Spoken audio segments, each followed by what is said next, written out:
que estima que el 40% más o menos de los hogares, esto es bastante, un 40%, ya no serán elegibles para créditos hipotecarios. ¿Esto por qué? Por el alza de las tasas y también la baja en los plazos. Ya no están dando crédito a 30, están dando crédito a 20 o quizás a menos.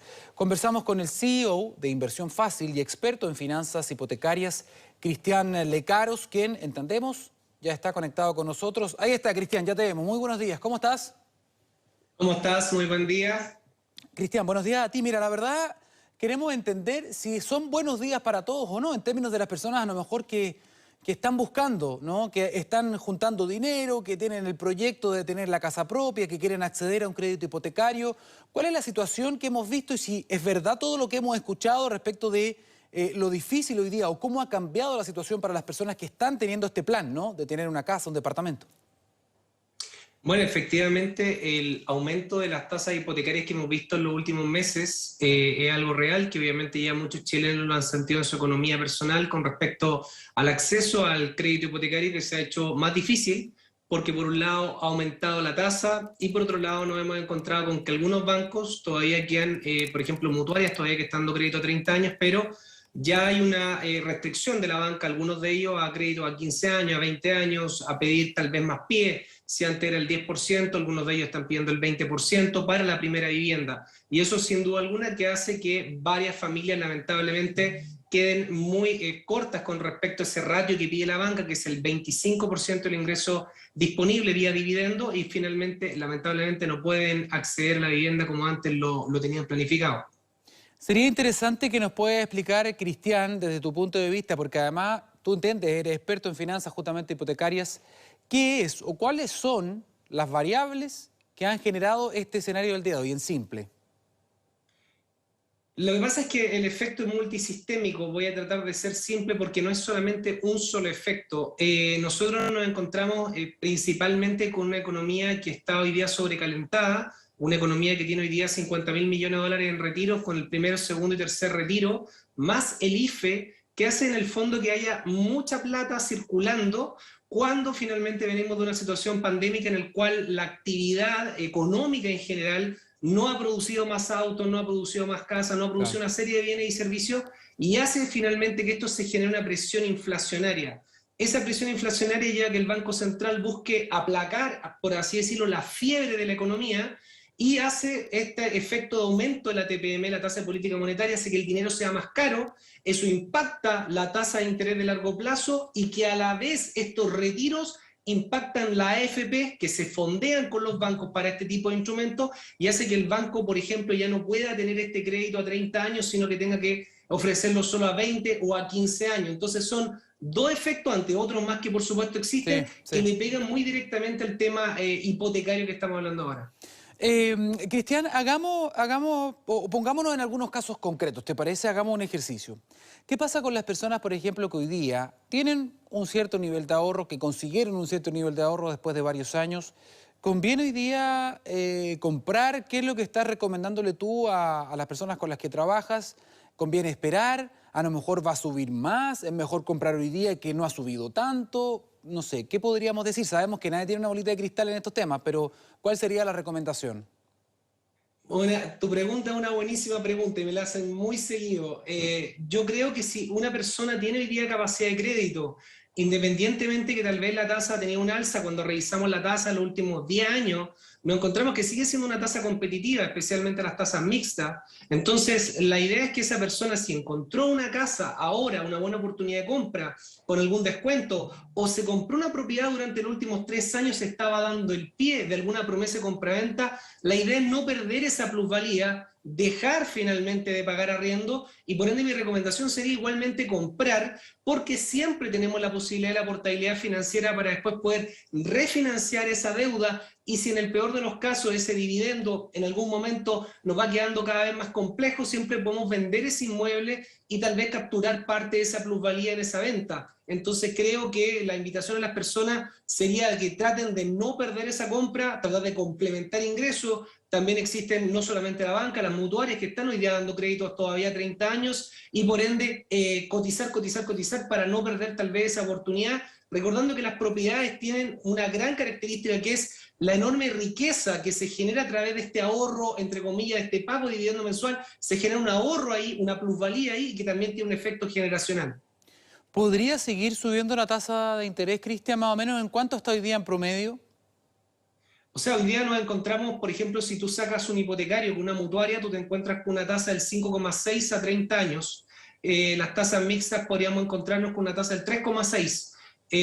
Más o menos para que tengamos una orden de magnitud de lo que estamos hablando hoy día. Previo toda la situación del estallido social de octubre del año 2019 era un 2%. O sea, obviamente estamos hablando de un incremento muy importante a nivel de esa alza de tasa, pero que mirándolo en perspectiva, si vemos una serie de 10 años sacando la información del Banco Central, nos encontramos que la tasa de interés sigue siendo una tasa más baja que otras tasas que hemos tenido en la economía chilena, pero que sin duda alguna, por supuesto que a todos nos afecta en el bolsillo, pero la invitación a las personas que se pueden comprar hoy día porque hay una buena alternativa o la vienen pagando hace 3 años, que puedan aprovechar igual esta oportunidad de crédito y poder comprar obviamente su propiedad. Esto es bien interesante, un poquito de educación financiera. Tú hablabas de dos tipos de tasas al menos, tasa única y tasa mixta. ¿Cuál es la diferencia? O sea, básicamente la tasa fija, como su nombre lo indica, es una tasa fija en todo el periodo del crédito, por eso hoy día más o menos estamos hablando de una mutuaria promedio, estamos pensando un 5,6%, pero cuando nosotros tenemos la alternativa, y muchas personas que tal vez nos están viendo, de por ejemplo comprar una propiedad, la tasa fija en el fondo me queda muy cara, puede ser una alternativa a utilizar una tasa mixta en la cual el banco me permite tener una tasa fija que es menor a la fija que estoy hablando ahora, que puede ser este 3,6%, y después esa tasa, después de, por ejemplo, 3 años, 4 o 5, dependiendo del acuerdo, se variabiliza dependiendo de la tasa de interés que esté en el momento en el mercado, que se llama TAV más spread. Entonces, una persona podría hoy día optar a esa tasa mixta porque el crédito a tasa fijo le quedaba muy alto y puede igualmente comprar una vivienda o puede optar a una tasa, en este caso mixta, para vender esa propiedad antes de los próximos 3 años que le vuelvan a cambiar la tasa y así tal vez pueda hacer algún negocio, alguna forma de ahorro que le pueda significar esa venta a esa propiedad. Entendiendo que esa tasa mixta eventualmente podría variar tanto hacia arriba como hacia abajo, o esa variabilidad es solamente hacia arriba. Esa variabilidad de la tasa mixta, en este caso nos dan una tasa fija por 3 años y después se variabiliza, por este ejemplo, claramente podría ir a la alza o a la baja, va a depender mucho de lo que esté pasando finalmente en el mercado. Y con respecto a tu pregunta, ¿cómo veo un poco el futuro? La verdad es bien relativo porque va a depender finalmente si nosotros vamos a avanzar a nivel de política, los políticos van a avanzar finalmente y el presidente, porque estamos próximos a elecciones, en cuanto al cuarto, quinto, sexto retiro. Si finalmente nosotros seguimos sacando dinero del sistema, por así decirlo, la AFP, que alimenta el mercado de capitales, muy probablemente nos vamos a seguir encontrando con tasas altas y créditos que ya a 30 años van a ser prácticamente inexistentes. Cristian, una pregunta de ley de oferta y demanda simplemente. Si es que disminuye la demanda de viviendas, si menos gente está comprando en el mediano plazo, ¿debería impactar eso a la baja el precio de las viviendas o no? Es una buenísima pregunta. Uno se podría encontrar este otro año o estos próximos meses, dependiendo cómo avanza este tema de los créditos por parte de la banca, se podría encontrar con ofertones. Siempre hay algún tipo de inmobiliarios que tengan algún stock y de repente necesitan liquidarlo. Por ende, siempre hay que estar, por supuesto, atento y con una capacidad de crédito en la mano, un crédito tal vez preaprobado, aprobado, porque eso puede pasar puntualmente. Ahora, cuando uno revisa los stocks del mundo inmobiliario y las ventas que han venido estos últimos meses, en general uno ve que los stocks están en niveles bastante saludables, por ende, al no tener una sobreoferta de unidades, todavía veo que esa presión desde el punto de vista del precio del activo, no veo que en el corto plazo el precio del activo inmobiliario en términos generales vaya a bajar lamentablemente. Vamos a ver qué pasa, pero a nivel de los números, al menos lo que se ve al frente de uno con respecto a la oferta, hay muy poca oferta y todavía hay una demanda por activo inmobiliario muy fuerte con respecto al déficit que ha presentado Chile y particularmente la región metropolitana ya desde hace por lo menos 5 años. Cristian, hay ciertos términos que se empiezan a manosear mucho y que yo no sé si están bien utilizados y que probablemente tú también lo has escuchado en tus conversaciones, con tu familia, con tus amigos, tiene que ver con la burbuja. La burbuja inmobiliaria. Hay mucha gente que dice, ¿cómo es posible que un departamento, una casa en ciertos sectores de la ciudad estén a precios altísimos, como precios récord? Dice, no, estamos en una burbuja y esto en algún momento se va a reventar. ¿Tiene algún asidero ese argumento? Bueno, ese argumento yo lo vengo escuchando hace por lo menos unos 6 años de la burbuja y que en algún momento va a explotar. Ningún mercado, ningún activo de ningún tipo, en este caso el inmobiliario, es exento de tener algún tipo de problema, de alguna crisis. España tuvo su crisis inmobiliaria, Estados Unidos también la tuvo, y no quiero decir con esto que Chile va a ser exento como una economía que no le pase, probablemente puede tener algún tipo de incidente en un futuro, pero cuando presidente, si no me equivoco, fue Mario Marcel el año 2016, hizo un estudio, de hecho se presentó acerca si había un efecto no de burbuja inmobiliaria en el mercado local chileno, y la verdad es que después de ese análisis se concluyó que no, por parte de bueno, una entidad como el Banco Central. Y por otro lado, los bancos empezaron a aumentar sus pies que pedían a los clientes de ahora este 20%. Originalmente, si nos acordamos, era un 100%, después fue un 10%, después pasó a un 20% en varias situaciones de crédito hipotecario. Y cuando uno revisa el PIB per cápita de Chile y lo compara con otros países de la región o del mundo y revisa el valor del suelo, obviamente en dólares, uno se da cuenta que Chile en los últimos 10 años está extremadamente barato.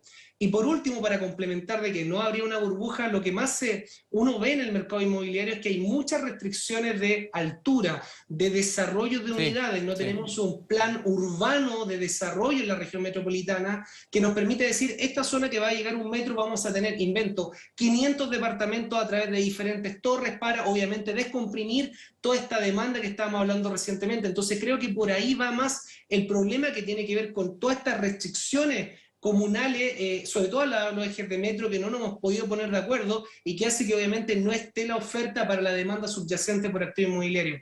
Otra consulta práctica, ¿ah? Estamos haciendo una asesoría para toda la gente que nos está viendo. Si están pensando hoy día en comprar una vivienda, ¿conviene o qué conviene más? ¿En verde, en blanco, ya terminada? ¿Cuál es la recomendación? Siempre en general cuando uno va a comprar una vivienda, la recomendación así en general que yo daría es tratar de comprarla, por supuesto, en una etapa blanca, es decir, cuando la inmobiliaria está recién limpiando el terreno, está prácticamente demoliendo ese terreno, hay un permiso de edificación para que la persona obviamente todas las personas que nos están viendo puedan obviamente tener una promesa de compraventa sobre ese bien que yo estoy documentando, ¿cierto? Yo voy a dejar cheques.